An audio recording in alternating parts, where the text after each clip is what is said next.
Hello, 7th graders. We recently looked at a classic kind of word problem in algebra, or pre-algebra, as the case may be, known as integer problems or consecutive integer problems. And they're word problems, but only in the very loosest sense, because they're not about something in the real world, they're just about numbers. So technically word problems, but very easily translated into the symbolism of algebra so that we can write and solve an equation to answer the question. Now, the first thing that I want to advise you of is to not get overwhelmed. Everybody, your teacher, people that are much smarter than your teacher, mathematicians in universities, just about everybody is going to look at this word problem. The sum of the first and second of 4 consecutive integers is 3 less than 3 times the fourth. Find them. What? It's overwhelming if you try to just take it all in at once.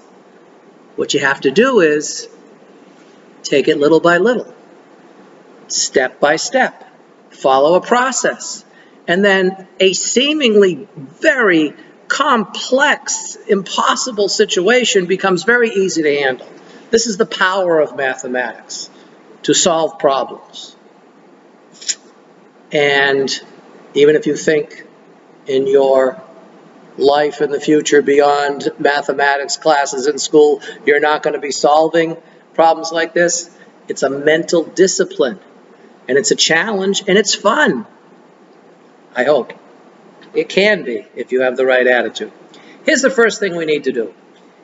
There are 4 mystery numbers involved, 4 consecutive integers, but we cannot name them with 4 different letters. We cannot call them W, X, Y, and Z, or A, B, C, and D. If we did that, we'd have no hope of solving an equation. The equation that we write has to have just one kind of letter. You can, traditionally, X or N are used. I'm going to use N. It's the first letter in the word number. So for that reason, it's frequently used. And the first thing we're going to do is name the 4 consecutive integers, beginning with the smallest one, the first one, the least one, and we'll call it N. So if that's the first or the smallest of the 4 consecutive integers, what's the next one? It's N plus 1. Consecutive integers differ by 1. So if the first one is N, the next one is N plus 1. And the next one after that is N plus 1 or N plus 2. And then after that, N plus 2 plus 1 or N plus 3. We write that down. Don't try to keep them in your head. Write them down, and you can look at them as you then look at the wording of the problem to write an equation. Now, people who write these consecutive integer problems have different styles. The way I like to do it is to have the directions at the end. What I'm asking you to do at the end, I simply have the 2-word instruction, find them. And so we don't want to know just what the N is, we want to know what all 4 of them are. But if we find N, it's very easy to find the other 3. Okay, so having named them and written them down, we now write an equation based on what the words tell us to do. The sum of the first and second. Now this part here, of 4 consecutive integers, we've taken care of that when we named them, all right? So the sum of the first and second, well, that's N plus 1, right? The sum of the first and second. And there are, little crutches that you can lean on to help you through word problems now and in the future. The verb to be, words like is, are, was, This word here is, of course, you know by now, that's the equal sign. So now we put an equal sign. And then following the word is, we have 3 less than 3 times the fourth. Okay, that part's harder. The left side is very simple. The right side has 2 things to it that are challenging. Number 1, what is 3 less than something? Well, it's not 3 minus the something, it's the something minus 3. So let me put that first over here, minus 3. So we're going to have a number here, we're going to have something here, and then subtract 3 from it. And that will be 3 less than that other thing. And what is that other thing? It's 3 times the fourth. Well, the fourth, see, this is why we write them out, because we can just look at it. There it is. That's the fourth one, n plus 3. The wording of the problem talks about 3 times the fourth. So it's 3 times n plus 3. We have to use the distributive property. That should not be surprising to you.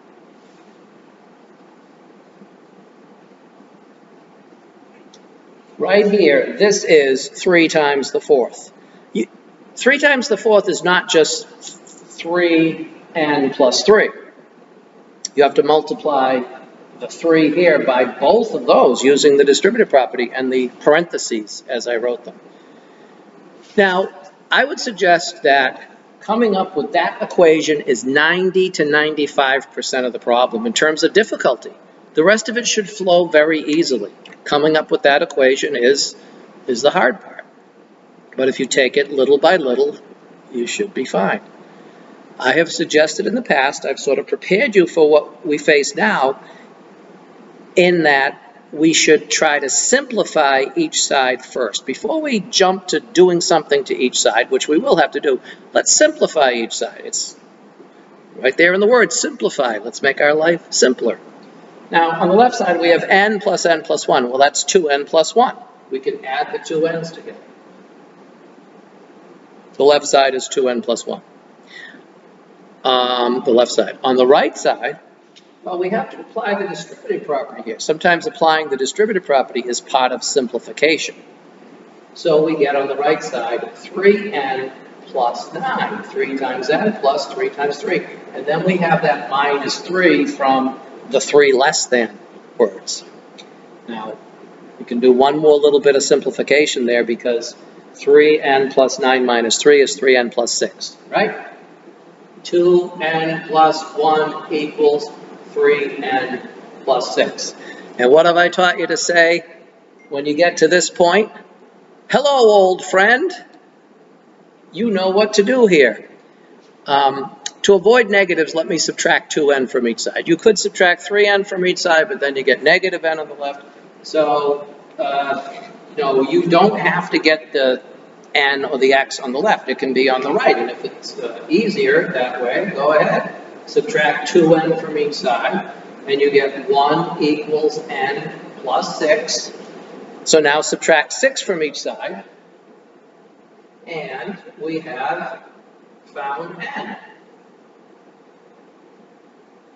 But in these consecutive integer problems, whoever's writing them always wants you to give all of them. N is negative 5. Go back to where we named the integers. This n is negative 5, so n plus 1, negative 5 plus 1 is negative 4. And then the same n, negative 5 plus 2 is negative 3, and negative 5 plus 3 is negative 2. It's kind of squished in there, but you can see it. That's the solution. Those are the 4 consecutive integers for this word problem. Now, we have to check 2 things. First, are they 4 consecutive integers? Of course. Negative 5, negative 4, negative 3, negative 2. They're going left to right, getting 1 bigger as you go from left to right. They are consecutive. And next, we have to deal with all that wording and see if they're the correct ones, the correct 4 consecutive integers. Well, the sum of the first and second. So over here is the check, right? The sum of the first and second is negative 5 plus negative 4, right? Is 3 less than 3 times the fourth. Well, The fourth is negative 2. So 3 times negative 2, and then 3 less than that. 3 times negative 2 minus 3. The sum of the first and second is 3 less than, on the far right there is the minus 3 is the 3 less than, 3 times the fourth being negative 2. On the left side, of course, it's negative 9, and on the right side, 3 times negative 2 is negative 6, and then minus 3, negative 6 minus 3. And of course, that is a true statement. So there is a wonderful consecutive integer problem. Scary at first. Wow, it just all hits you. What? How can? But you can navigate your way through it step by step. We'll look at another one now. Here's our second integer problem. And of course, we read it all at once and it's a big buzzing mess that threatens to overwhelm us, but don't let it overwhelm you. 3 times the second of 4 consecutive even integers is 44 more than the sum of the third and the fourth. Find them. I want to point out the significant difference between this problem and the one before it. And it is that single word right there, even. There are 2 or 3 types of integer problems, depending on how you look at it. One of those types is the one we had first, where what's involved is consecutive integers, period. Just those words, consecutive integers. Whether there are 3 or 4 or 5, however many. Typically in these problems you have 3, 4, or 5. 2 is not enough. You don't have enough to work with. 3 can be okay. 4 can be okay. Usually it's one of those two. I guess you could do 5, but you don't, once you go beyond 3 or 4, it's, you don't really need to because you have enough complexity. But here with 4 consecutive even integers, we have to realize that they do not differ by 1, they differ by 2. Even integers differ by 2 as you go from 1 to the next. From 1 even to the next consecutive even, you're going to go up by 2, right? 2, 4, 6, 8, and so on. Any young child knows this. When you're counting, naming off the even numbers, you're going up by 2. So if the first one, or the smallest one, is n, now the second one is going to be n plus 2 because they're even and they're differing by 2, going up by 2 each time. And then the next one, or the third one, will be n plus 2 plus 2, or n plus 4. And then the next even integer after n plus 4 will be n plus 4 plus 2, or n plus 6. Write them down like that so that you can then look at them and deal with them. Now, in these problems so far, I've talked about first, second, third, fourth, but as I said, different people writing them have different styles. Sometimes there'll be reference to the smallest or the least, that would be the first, or the largest or the greatest, and that will be the last one. Then the ones in between, second, third, whatever, okay? So now we have to look at the wording of the problem and write an equation based on the 4 consecutive even integers as we've named them. Well, 3 times the second of 4 consecutive even integers, this part right here. All of that you can kind of ignore now because we've taken care of that when we named the integers. So we have 3 times the second. Again, the distributive property, right? The second is n plus 2. To represent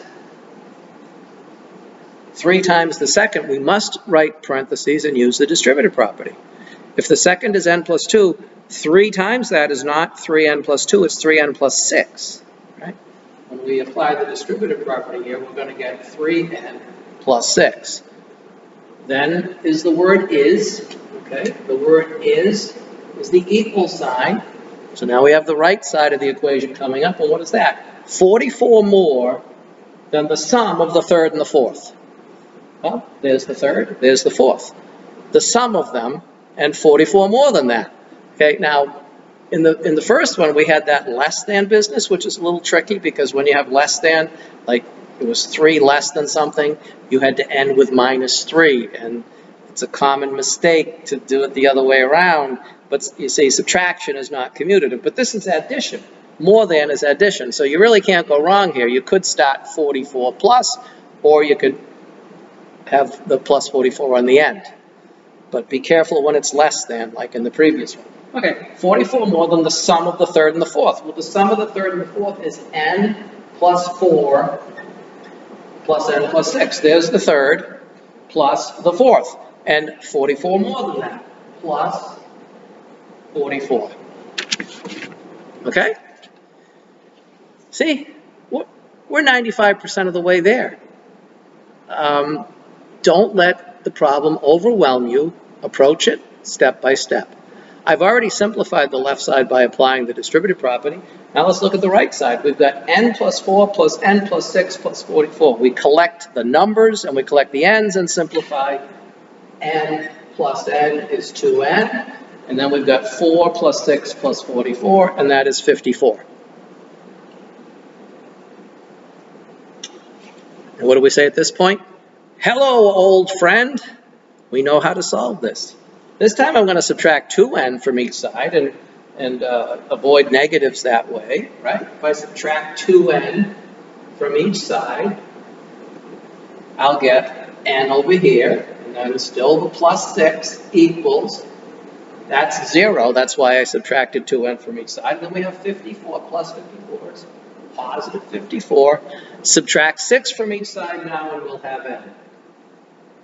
So n is 48. But no matter who writes these integer problems, they always want you to find all of them. I write it at the end as find them. We have n, so we can go back up here and put 48 where the n is. N plus 2 would be, of course, 50. And then 52. N is 48. 48 plus 4 is 52. 48 plus 6 is 54. Now, those are obviously 4 consecutive even integers, 48, 50, 52, and 54. Now we have to check to make sure they fit the wording of the problem. 3 times the second. The words start out 3 times the second. The second is 50. So 3 times 50 is, we're checking now, 3 times the second, 3 times 50 is 44 more than the sum of the third and the fourth. Well, the third and the fourth are 52 and 54. 52 plus 54, but 44 more than that, so plus 44. So here's 3 times the second is 44 more than the sum of the third and fourth. This is 150, of course, and these 3 numbers also add up to 150. 52 plus 54 is 106, plus 44 is 150. We get the blue check mark. Ooh, nice. So there it is. We have now solved our first integer problem was consecutive integers. We named those as n plus 1, n plus 2, n plus 3. They were just consecutive integers, so they differed by 1. This one was consecutive even integers, so we had to name them this way because even integers differ by 2. One more. Well, I decided to go with 5. I don't think I'll go higher than 5 in the future. And this is really the third kind of integer problem that you can have. You can see it as 2 different kinds or 3 different kinds, depending on your point of view. One kind is where they're consecutive integers. Those differ by 1. And then you could have consecutive even integers. They differ by 2. And consecutive odd integers also differ by 2. So that's why you can see it as only 2 kinds, because the odds and the evens you treat the same way. And this can be a little bit of an issue for some people initially. We have a key word in the problem this time of odd. Last time it was even. This time it's odd. But the odds differ by 2 as well. So we name them the same way. See, this can be an issue for people. People don't usually have a problem naming the evens as n plus 2, n plus 4, n plus 6. But when it comes to the odds, you might look at it and be confused because we're going to name them as n plus 2, n plus 4, n plus 6, and n plus 8. Those are 5 consecutive odd integers. Now these numbers here, the 2, the 4, the 6, and the 8, those are even, of course, but this n is going to turn out to be an odd integer.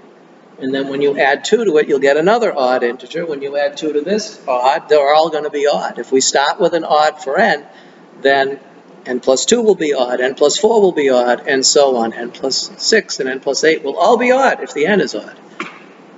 Just think about how the odds go. And again, a very young person knows this. 1, 3, 5, 7, 9. We count the odds, and they're going up by 2 each time. So we name them the same way we name the evens. That's a key to these problems. All right, now we write an equation. The sum of 5 consecutive odd integers. Well, we're being asked to add all of them initially, right? The first part of the problem, the sum of 5. So we're going to write n plus 2 plus n plus 4 plus n plus 6 plus n plus 8. Sometimes it's nice to put parentheses like this. Now, don't be confused. Don't think that that indicates multiplication. Very often, parentheses indicate multiplication, with the distributive property particularly. But these parentheses are separated by plus signs, so it's still all addition. The purpose of the parentheses here is just so we can see the integers. This is the first, the second, the third, the fourth, and the fifth, and they're separated by plus signs, right? Is, the word is again, of course, is the equal sign. 9 less than the sum of the fourth and the fifth, and we're back to that issue again of less than. 9 less than something is the something minus 9. Don't start 9 minus. That's not how you find 9 less than something. You don't start with 9 minus. You start with the something and then minus 9. So it's the sum of the fourth and fifth. I'm gonna go on a second line here because this is it's a very long equation, and I don't want to run out of room on what you can see there. So the sum of the fourth and fifth. The fourth is n plus 6, and the fifth is n plus 8. And again, I'll put those parentheses there. So we've got the equal sign, is, and here's the sum of the fourth and fifth, but we need it to be 9 less than that. So minus 9. So let's take the whole thing in. The sum of 5 consecutive odd integers is 9 less than the sum of the fourth and fifth. And of course, we go back to where we named them. And I didn't write it down here, but we've got first, second, third, fourth, and fifth. Okay. Simplify each side. And there's a lot of simplification going on here. It's not hard, there's just a lot of stuff. How many n's do we have on the left? Well, there are 5 numbers involved, so it's 5n. It's 1, 2, 3, 4, 5 n's being added together. So 5n. And then we've got 2, 4, 6, 8, all being added together. 2 plus 4 plus 6 plus 8 is 20. The left side all simplifies to 5n plus 20. And the right side, which is down here, the right side has n plus n, 2n, and then it's got 6 plus 8 minus 9, 2n, and then 6 plus 8 is 14, minus 9 is 5, plus 5. And what do we say at this point? Hello, old friend, because we know how to solve this.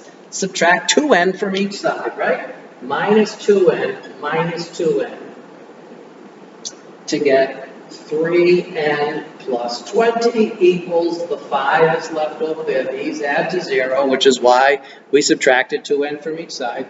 We have the 5 remaining on the left. We subtract 20 from each side, minus 20, and we get 3n equals negative 15. Divide each side by 3, n equals negative 5. Negative 15 divided by 3 is negative 5. That's only the first of the integers, so we go back now and fill in. N is negative 5 plus 2. Negative 5 plus 2 is negative 3. And then negative 5 plus 4 is negative 1. Negative 5 plus 6 is 1. And negative 5 plus 8 is 3. So I hope you can see all of that. Are those 5 consecutive odd integers? Indeed they are. Negative 5, negative 3, negative 1, 1 and 3 are 5 consecutive odd integers. What about the rest of it? The sum of the 5, the sum of all of them. Well, let's not go left to right. Let's just look. Negative 3 and 3, that's 0. Negative 1 and 1 is 0. That leaves just the negative 5. These 5 numbers add up to negative 5, right? So we have, do the check over here, negative 5 equals, and the rest of the wording is 9 less than the sum of the 4th and 5th. Well, the sum of the 4th and 5th is 1 plus 3. 4th and 5th. 1 plus 3. And 9 less than that. Minus 9. Negative 5 equals 4 minus 9. Negative 5 equals negative 5. Once again, the blue check mark. I think you can see all of that. Okay? So, to summarize, if it's just consecutive integers, they differ by 1. N plus 1, n plus 2, n plus 3, and so on. If they are consecutive odd or even, consecutive even or consecutive odd, they differ by 2. N plus n, n plus 2, n plus 4, n plus 6, and so on. You write them out, identify them properly, look to the wording of the problem to write an equation, solve for the n, and then go back and find the others. Easy. Piece of cake. I hope you enjoy these consecutive integer problems, and we'll give you more opportunity to practice them on your own, do some of your own, and then eventually, pretty soon, make it count with a quiz. So bye-bye for now, 7th grade pre-algebra students. It's been a pleasure doing some consecutive integer problems with you. Take care.